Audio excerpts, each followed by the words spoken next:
দেখুন, এই সরকার প্রতিবাদকে বাজেয়াপ্ত করতে চায়।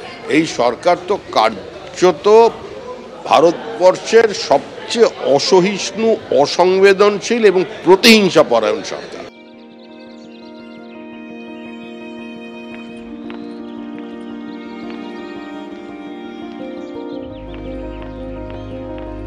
তো স্বাভাবিকভাবেই তারা কোনো সমালোচনা গ্রহণ করবে না। আজকে প্রতিবাদ যখন পাহাড় থেকে সাগর পর্যন্ত আছড়ে পড়েছে, তো সেই জায়গায় সরকার ভীত, তার কারণেই এটা। সওয়াল জবাব পর্ব সম্পর্কে বিস্তারিত জানবো। আমাদের প্রতিনিধি সৌভিক মজুমদার রয়েছেন আমাদের সঙ্গে। সৌভিক, আজকে এই নিষেধাজ্ঞা নিয়ে যে শুনানি চলছে কলকাতা হাইকোর্টে, সেখানে কি হলো? দেখো, তোমাকে বলবো শুরুতেই এই মামলায় রাজ্যের আইনজীবী বা সরকারি আইনজীবীর তরফে বলা হয় যে এই নিষেধাজ্ঞা নিয়ে বা এই বিজ্ঞপ্তি নিয়ে কোথাও একটা বিভ্রান্তি তৈরি হচ্ছে এবং যেটা বলা হচ্ছে বা যেটা সামনে আসছে সেটা ঠিক নয়। তার কারণ রাজ্যের বক্তব্য হচ্ছে এই 144 ধারা, অর্থাৎ পূর্বতন আইনের 144 ধারা এবং নতুন আইনের 163 ধারা, এটা শুধুমাত্র ধর্মতলার কেসি দাস থেকে ভিক্টোরিয়া হাউস পর্যন্ত, অর্থাৎ এই 50 থেকে 60 মিটার এলাকার জন্য বলবৎ রয়েছে।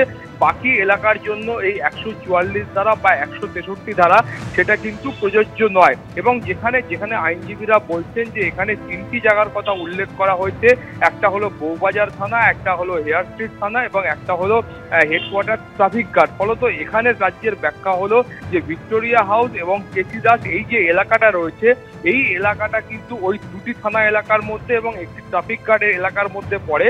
ফলে সেই কারণে 3টি জায়গার কথা ওখানে উল্লেখ করা হয়েছে। এবং এটা যে প্রথমবার এখন হলো তেমনটা কিন্তু নয়, এটা 2023 সালের নভেম্বর মাস থেকে হয়ে আসছে এবং এর আগেও 6 মাস পরপর এই যে সময়সীমাটা রয়েছে 144 দ্বারা, সেটা কিন্তু বাড়ানো হয়েছে। ফলে এটা যে প্রথমবারের জন্য হলো তেমন কিছু নয়। এরপরে তোমাকে বলবো, যারা মামলা করেছিলেন অর্থাৎ সিপিআইএম এর আইনজীবী বিকাশ রঞ্জন ভট্টাচার্য, তার বক্তব্য হলো যে সরকারের এই বক্তব্য সেটা ঠিক নয়। তার কারণ হলো এখানে 3টে থানা এলাকার কথা উল্লেখ করা হয়েছে এবং একটা বড় অংশের কথা উল্লেখ করা হয়েছে। কিন্তু তোমাকে বলবো যে ফের সরকারের তরফ থেকে আইনজীবীরা তাদের বক্তব্য ছিল যে একেবারেই নয়, শুধুমাত্র কেসি দাস থেকে ভিক্টোরিয়া হাউস সেই এলাকার জন্য এটা বলবৎ রয়েছে। তখন বিচারপতি তিনি কিন্তু পাল্টা সরকারকে প্রশ্ন করেন যে এটা যদি ওই 3টি এলাকার জন্য, অর্থাৎ বউবাজার থানা এলাকা, হেয়ার স্ট্রিট থানা এলাকা এবং ট্রাফিক গার্ড হেডকোয়ার্টারের জন্য হয়, সেক্ষেত্রে তো ওখানে বেশ কয়েকটি বড় বড় পুজো হয়, সেগুলোও বন্ধ করে দিতে হবে। কিন্তু সরকারি আইনজীবী তার অবস্থানে অনড় ছিলেন এবং তিনি বলেছেন যে এটা শুধুমাত্র ওই 50 থেকে 60 মিটার যে এলাকা রয়েছে ওই এলাকার জন্যই কিন্তু বলবৎ রয়েছে। কুসুমিতা। সৌভিক, ধন্যবাদ।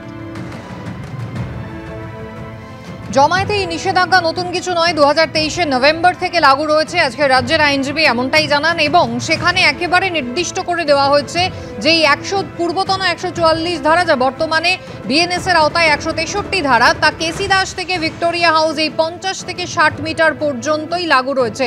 এবং নতুন কিছু নয়, প্রতি 6 মাস অন্তর এর পুনর্নবীকরণ করা হয়। এর আওতায় পড়ে 3টি থানা এলাকা, বউবাজার থানা, হেয়ার স্ট্রিট থানা এবং হেডকোয়ার্টার ট্রাফিক গার্ড। এবং সেই কারণেই এই 3টি থানার নাম এখানে উল্লেখ করা হয়েছে। এবং সেক্ষেত্রে যে পুজো এই এলাকার মধ্যে রয়েছে তার অনুমতি নিয়ে কি হবে, মাননীয় বিচারপতি এই প্রশ্ন করেন। সেক্ষেত্রে সরকারি আইনজীবী কিন্তু তিনি নিজের অবস্থানেই অনড় থেকেছেন এবং জানিয়েছেন শুধু এই নির্দিষ্ট 50 থেকে 60 মিটার জায়গার জন্যই 163 ধারা বলবৎ রয়েছে।